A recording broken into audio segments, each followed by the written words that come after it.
Agora chegou o momento de nós estudarmos a palavra de Deus.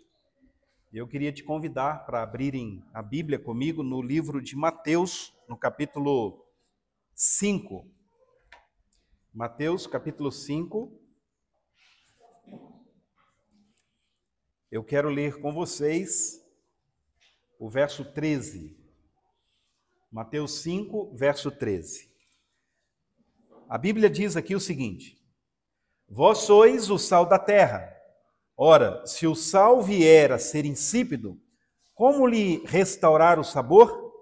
Para nada mais presta senão para, lançado fora, ser pisado pelos homens. Vamos orar mais uma vez? Querido Deus, ao abrir a Tua palavra, te pedimos que o Senhor possa também abrir o nosso coração, a nossa mente, o nosso entendimento. Que nós possamos compreender a Tua voz através da Tua palavra. Nós oramos em nome de Jesus. Amém. Muitas são as comparações que Jesus usa para descrever o papel da sua igreja. Ele queria que a sua igreja pudesse compreender claramente qual a sua missão. E muitas vezes não é tão fácil nos fazermos entendido. Então Jesus, ele, entre outras coisas, numa das mais significantes comparações que ele faz a respeito do papel da sua igreja, é exatamente neste verso que nós acabamos de ler. Ele fala que a igreja de Cristo, ela é comparada ao sal da terra. Mais à frente, nós não lemos, não vai ser foco da nossa consideração nessa manhã, mas ele diz que a igreja é como a luz do mundo. Então, o sal e a luz são figuras empregadas por Jesus para descrever o papel, não é mesmo, que a igreja deve desempenhar enquanto ela existir aqui na história deste mundo. Tem um ditado latino que ele diz assim, Nil utilius soli et sali, que significa nada mais útil do que o sol e o sal. Isso parece estar em harmonia com o que Jesus aqui estava a nos dizer. Mas talvez para os dias modernos, nós fiquemos assim um pouco perdidos se não entendermos o contexto de qual era o valor e o papel do sal nos dias em que Jesus trouxe essa declaração. Isso porque o sal é um elemento muito antigo, provavelmente os chineses começaram a utilizar milhares de anos atrás, e ele não era obtido com tanta facilidade como hoje nós podemos obter. Tanto é verdade que quando você vai fazer aí uma compra de supermercado, talvez entre os itens mais baratos que você possa adquirir esteja ainda o sal. Mas você sabia que nos dias de Jesus não era exatamente assim? O sal, ele era extraído com muita dificuldade. Eles não tinham toda a tecnologia, não tinham todo o recurso, de deslocamento, de armazenamento, como hoje se dispõe. Então, o sal era um elemento muito caro. Para você ter uma ideia, até mesmo no nosso português, a gente tem uma declaração que vai nos fazer entender melhor esse contexto. Quando nós falamos de salário, essa palavra salário, ela vem do latim, salarium, e tem essa ligação com o sal, porque os romanos pagavam o trabalho do indivíduo com sal. Então, ele trabalhava ali toda a sua jornada e, ao final, ao invés de receber um dinheiro, ele recebia o sal. Por quê? O sal era valorizado. Porque o sal tinha muitas finalidades. Até hoje ele tem.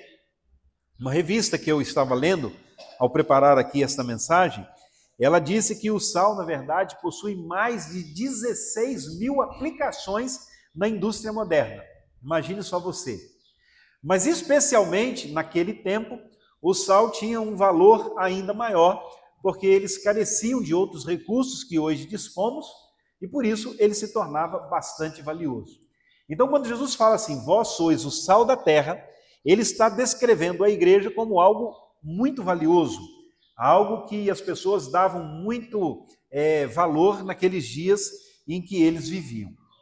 Mas veja bem, na Palestina, que era uma região muito próxima ali onde Jesus vivia, o sal ele vinha de uma região chamada Jabel Usdum, que fica nas costas do Mar Morto.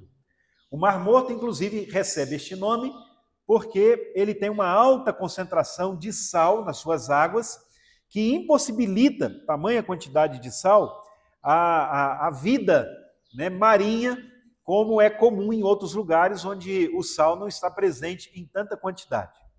Eu já tive a oportunidade, inclusive, de ir ao Mar Morto uma vez na minha vida. E eu pude presenciar ali uma cena que talvez alguns já viram, aí pelas fotos ou filmes, de pessoas que se sentam na água do mar, mesmo sem saber nadar, e podem pegar uma revista ou um livro e ler, porque não afunda. Tamanha a quantidade de sal que há nas águas do Mar Morto. Então, ali sob a ação do vento, essa salinidade, muitas vezes, ela é retirada e ela é depositada ao longo do caminho. Só que quando ela mistura-se com a terra, as pessoas que passam por ali acabam pisando e aquilo vira uma espécie de uma lama. Então, aquele sal, embora pudesse ser valioso, ele se tornava insípido, sem nenhum valor, e ele era pisado pelos homens porque ele estava completamente poluído.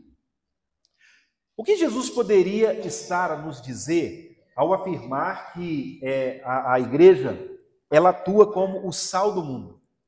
Bom, eu queria dar alguma pista para vocês do que Jesus poderia estar falando. Eu acho que todos nós aqui concordamos que o sal, ele provoca sede. Eu acho que todos nós concordamos. Se você comer alguma comida e foi colocada uma grande quantidade de sal, o que vai acontecer?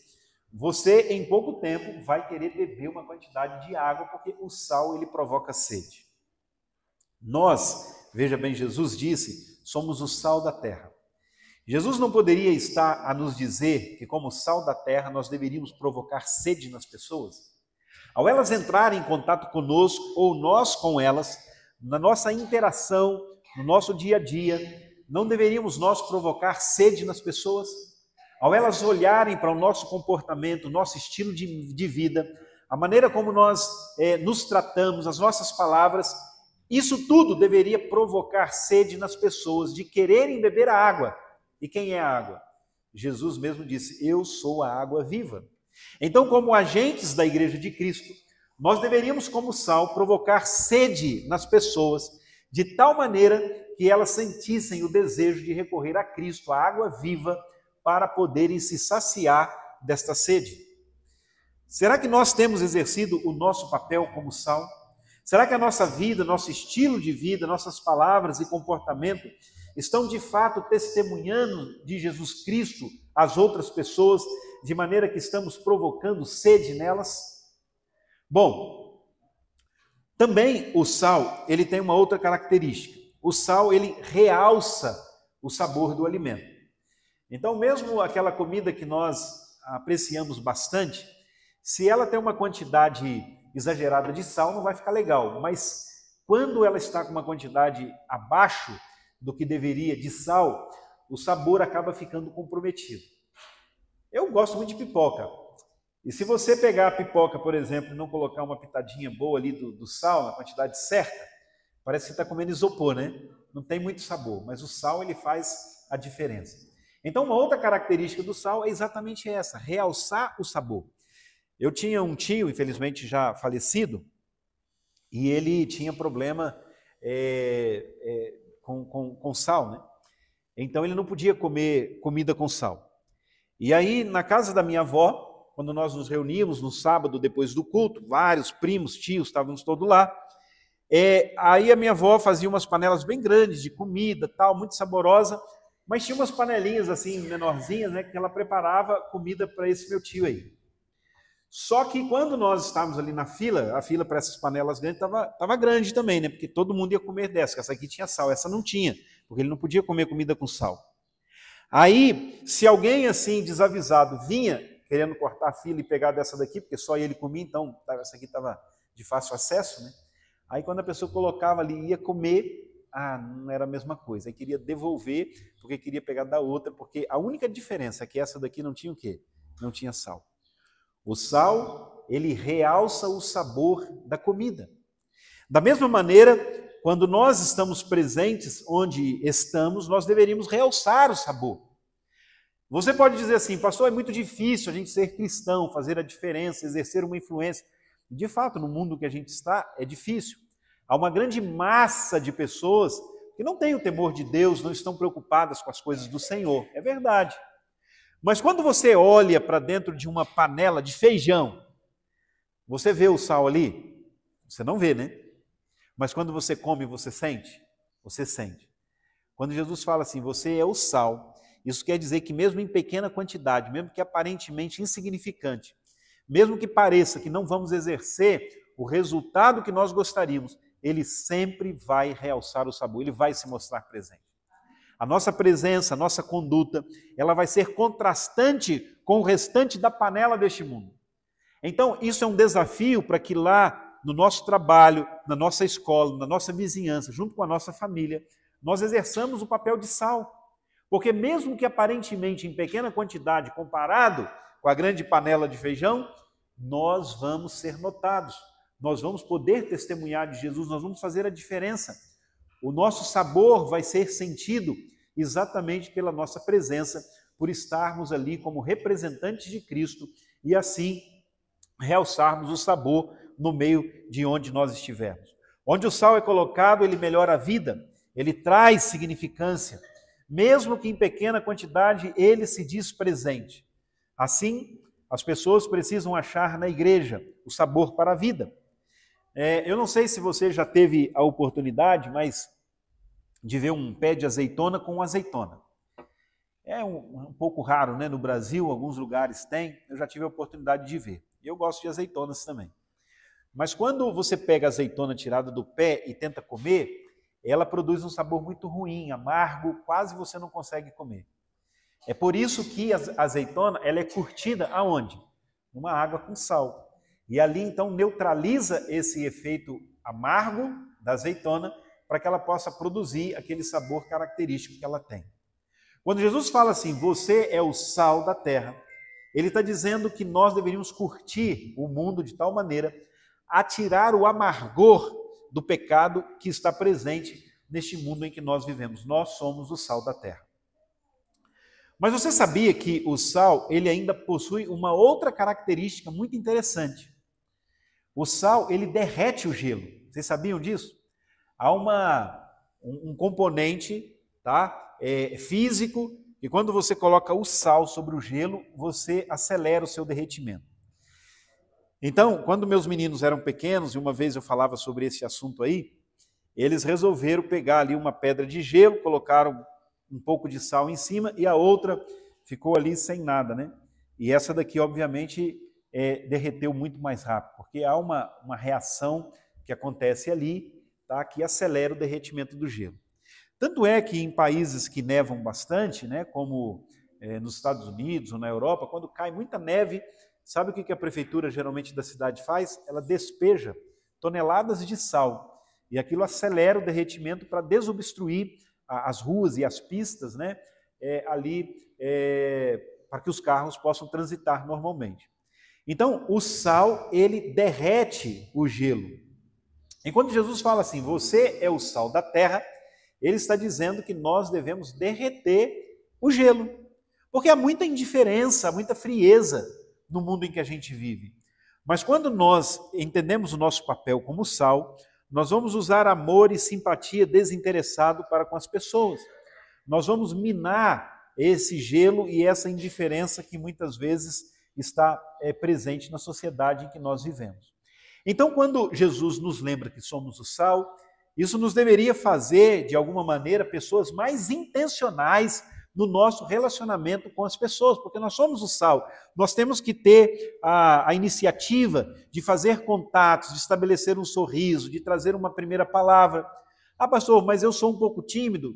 E às vezes algumas pessoas têm dificuldade com isso, mas mesmo tímidas, entendendo o seu papel como sal, nós devemos demonstrar simpatia e interesse, misturando-nos com as pessoas, a fim de que exerçamos então este papel de derretimento do gelo. Cuidando especialmente das nossas palavras. Por exemplo, Colossenses 4,6 diz que as nossas palavras devem ser amáveis, equilibradas, temperadas com sal, na medida certa. Porque nós somos o sal desta terra, né? Uma outra característica que o sal tem é que o sal ele pode produzir cura.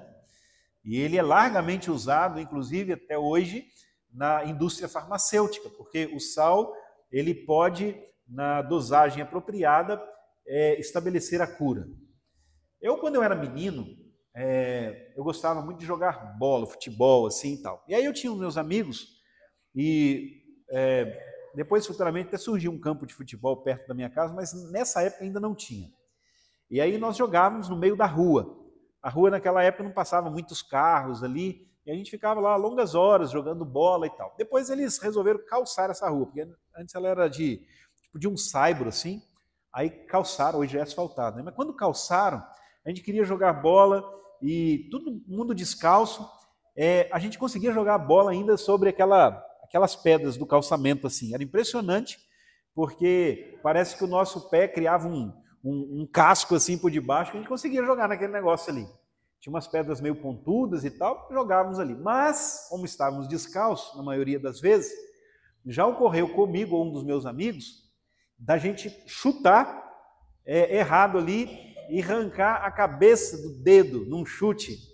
Aí você olha ali aquele sangue jorrando, a unha já parecendo que não vai para frente, e você aperta aquilo um pouco e tal, e coisa. Isso aconteceu comigo pelo menos umas 2 vezes. E aí, você vê ali, aquela cena não é muito bonita, né? A cabeça do dedo assim, meio pendurado ali e tal. E aí eu ficava assim, agora, o que eu vou fazer? Eu vou para casa, mas eu sabia o que ia acontecer se chegasse em casa. Então eu ficava protelando, tentando evitar chegar em casa. Mas eles falavam assim, mas uma hora eu vou ter que chegar igual, não vai ter jeito. E minha mãe vai ver que realmente eu machuquei o pé. Sabe o que minha mãe fazia? Tinha 2 coisas lá em casa que, uma das 2 pelo menos, nunca faltava. Podia faltar uma, mas a outra tinha. Às vezes tinha um tal de um mertiolate. Nossa, gente, quem passou por essa fase, aí minha mãe mandava eu lavar meu pé com água corrente, ó, tira aí toda essa sujeira, tal, não sei o que, passa sabão para desinfetar esse negócio. E aí aquilo ardia, assim, era quase uma tortura, mas estava só no começo a brincadeira. Ela vinha com aquele vidrinho, tinha um armário lá em casa, assim, que era tipo uma farmacinha, e aí eu torcia para não ter isso, que eu torcia para ter pelo menos tal do mercúrio. O mercúrio era melhor, né? Não ardia tanto. Mas geralmente era o mertiolate mesmo. Aí pegava assim, abria assim, o mertiolate era mais alaranjadinho, né? O mercúrio era um vinho, assim e tal. Aí ela puxava, tinha uma telinha, aquela telinha já era torturante. Aí ela falava assim, ó, vou colocar. Quando colocava aquilo, parecia que era o fim do mundo, né? Ela ardia, assim, que era um troço terrível e tal. Quando, por alguma razão, não tinha aquilo ali, aí ela falava assim, olha, não temos hoje o mertiolate, mas eu vou ali na cozinha. Aí eu escutava ela enchendo um copo d'água e despejava sal naquele negócio ali, que vinha quase igual uma pasta. E aí ela vinha com a colher assim e entornava aquele negócio que nem aparecia meu dedo mais. As 2 coisas eram terríveis. Era muito ardido esse negócio e eu tenho trauma até hoje, né, de contar aqui para vocês aqui. Mas o que acontece? Por que eu estou falando isso? Porque tinha sabedoria, no caso do sal, especialmente, porque o sal, ele corta a ação bactericida. Então, uma inflamação que pudesse vir ali, ela era contida por causa do sal. E realmente, eu fiz experiência, e quando eu jogava o sal, por exemplo, e alguma vez algum machucado que não jogava, demorava muito mais para se curar quando não usava o sal, porque o sal, ele tem esse poder. Se você for, por exemplo, aqui na feira mesmo de Formosa, eu já vi, você vai ver uma carne, né, que a gente chama, em alguns lugares, de charque, né, lá no sul é charque, carne de sol na Bahia, eu acho, mas é uma carne seca, ela fica, carne de sol também, né, chamada assim, né, dos nordestinos, eu acho. Aí o que acontece? Eles colocam o que naquela carne ali? Sal. Porque mesmo a carne sendo um alimento muito deletério, se ele fica exposto ao tempo, mas pela ação do sal, ela consegue o quê? Ela consegue segurar e ela consegue conter, não é mesmo, qualquer avanço de alguma bactéria, alguma coisa que poderia fazer mal. Então, o sal, ele traz a cura. As propriedades curativas são há muito tempo conhecidas pela medicina. E tanto é que a Organização Mundial de Saúde, ela recomenda que, em condições normais, o ser humano precisa de 2,4 gramas de sal por dia. Quando você tem menos quantidade do que isso, vai fazer mal para a sua saúde, porque você perde o equilíbrio do volume de água no corpo, diminuindo a capacidade de dissolver gorduras nocivas. Então o sal vai ajudar nisso. Mas quando você usa muito, que é o mal atual, né, há uma retenção exagerada de líquidos nas células, o que vai fazer o coração se esforçar mais para bombear o sangue para todo o corpo, causando a hipertensão, né, e outras doenças cardiovasculares. Mas o sal ele está presente no nosso corpo e de uma maneira equilibrada ele produz saúde para o nosso corpo. Durante a Segunda Guerra Mundial vinha um navio com feridos e num momento acabaram-se os suprimentos de remédios e esses combatentes estavam feridos, correndo um risco de morte, e eles estavam a caminho da pátria natal para poderem receber o atendimento, mas o médico ali, comandante daquele navio, viu que não daria tempo deles chegarem para receber os cuidados necessários, porque havia acabado o suprimento de remédio, eles estavam gravemente feridos. Então, qual a ideia que ele teve? Ele pegou água do mar e despejava sobre as feridas daqueles homens ali, né? Mais ou menos como minha mãe fazia. E aí, o que aconteceu? Descobriu-se que aqueles homens acabaram sendo salvos, né? Porque a asepsia feita pelo uso do sal prolongou a vida deles até que eles recebessem um tratamento adequado. Então, o sal, ele traz cura. Quando Jesus falou assim, vocês são o sal dessa terra, ele queria que nós trouxéssemos curas aos corações machucados, feridos pelo pecado. Você acha que tem gente machucada pelo pecado? Obviamente que tem, muita gente ferida e machucada pelo pecado. Mas você é o sal. E como sal, você pode trazer cura ao coração dessas pessoas. É o que nos diz a palavra de Deus. Jesus quer que nós entendamos esse nosso papel como sal da terra, provocando sede, derretendo o gelo da indiferença, realçando o sabor e trazendo cura. A pergunta é, nós somos um sal da terra? Quando as pessoas olham para nós, elas percebem em nós um compromisso com as coisas de Deus, de tal forma que elas realmente querem recorrer a uma experiência com Cristo? Se nós não pudermos ser uma influência contagiadora para o bem, não há razão para a nossa existência como cristão. Por isso Jesus fala, é como o sal que perdeu o valor. Se nós passamos uma semana inteira e não tomamos uma intenção de fazer um contato, de compartilhar as boas novas do Evangelho, se não estamos preocupados em nos envolver numa atividade missionária, se não nos preocupamos com um tanque vazio em que uma alma não é trazida, nós temos que repensar o nosso papel como sal. Porque o sal realça o sabor, ele derrete o gelo, o sal, ele traz cura. O sal, ele tem ingredientes que Jesus gostaria que exemplificassem o papel da sua igreja na história deste mundo. Nós estamos conscientes, como igreja de Cristo, da nossa missão, da responsabilidade que recai sobre nós, ao ponto de Paulo dizer, ai de mim se eu não pregar o Evangelho, ai de mim se eu não exercer o meu papel como sal.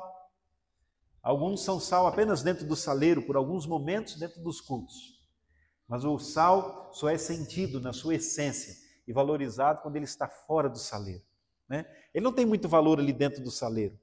Não basta você ter ali um saleiro bonito com sal dentro, se você, quando precisa, ele não sair dali para ser usado, ele não presta para nada.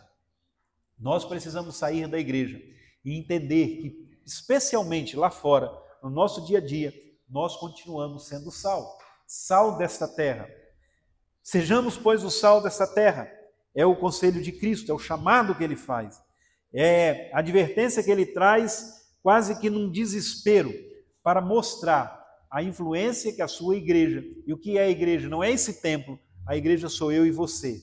No dia a dia, na nossa vida, na nossa atuação nas mídias sociais, no nosso trabalho, na nossa escola, na vizinhança, entre os nossos amigos, nós não devemos jamais nos esquecer de que nós somos o sal da terra.